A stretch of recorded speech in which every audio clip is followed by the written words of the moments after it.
Bonjour madame, excusez-moi, je peux vous parler un peu? Je suis une féministe parce que je défends le droit de la femme et de toutes les femmes, peu importe leur nationalité, peu importe leur religion, peu importe leur conception de la vie. Pour moi, je défends toutes les femmes. Selon notre religion, le voile nous garantit une place meilleure ou plus élevée au paradis. Donc, j'ai pensé que c'était une bonne chose à faire. Cette jeune femme qui aime la mode ne se revendique pas salafiste. Elle affirme pourtant vouloir vivre, elle aussi, comme au temps du prophète. Par exemple, les femmes du prophète sallallahu alayhi wa sallam, elles portaient le niqab. Donc on se dit, si les hommes doivent suivre le prophète sallallahu alayhi wa sallam, nous les femmes, qui on doit suivre? Les femmes du prophète sallallahu alayhi wa sallam. Et toi, ma sœur, qui mets 2h30 à te préparer le matin en te disant combien je vais en faire tomber aujourd'hui. Faut que je batte mon record de mec. Crains Allah, ma sœur. Et sache qu'il te sera inscrit un péché pour chaque regard qu'un homme portera sur chaque détail de ton corps. Et crois-moi, la facture peut être vite très salée.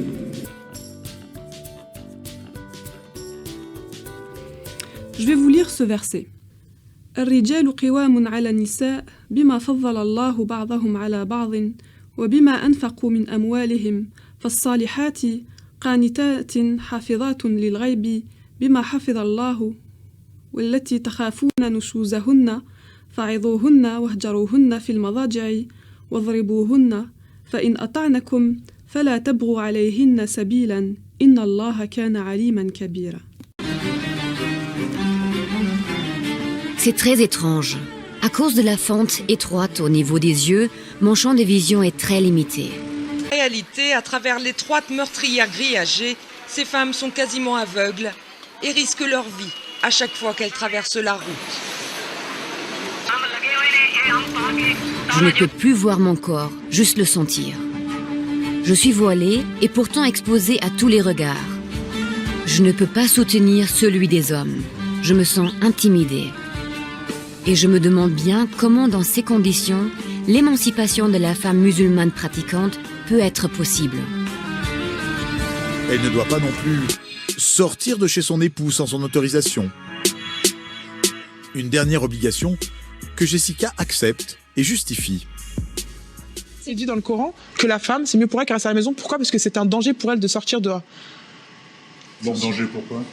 Regardez ce qui se passe dehors, juste 2 secondes. Les femmes, elles se font violer, elles se font agresser. On n'entend jamais un homme, il s'est fait enlever, un homme, il s'est fait violer. On n'entend pas ça, vous êtes d'accord avec moi? Donc voilà, c'est par rapport à ça que Allah, il a dit quoi? La femme, c'est mieux pour elle qu'elle reste chez elle ou alors qu'elle prévienne son mari où elle va. Comme ça, s'il se passe quelque chose, le mari, elle sait où elle est et peut venir la chercher. Dans ce que vous dites, c'est normal que la femme soit soumise à l'homme. Elle n'est pas soumise à l'homme, elle est soumise à Allah. Différence.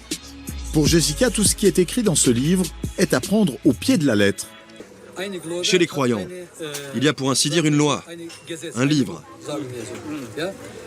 Dans ce livre, il est dit que les femmes musulmanes doivent se couvrir et ne se montrer qu'à leur mari.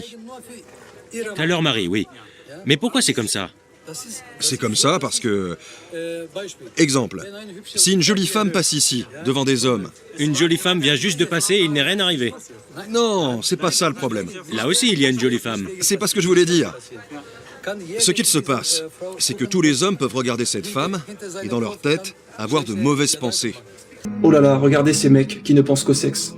Mais regardez-vous, vous vous habillez avec des décolletés énormes, des mini-jupes vraiment courtes, et après vous vous demandez pourquoi les hommes vous regardent. Il nous est dit, les femmes seront dévêtues tout en étant habillées.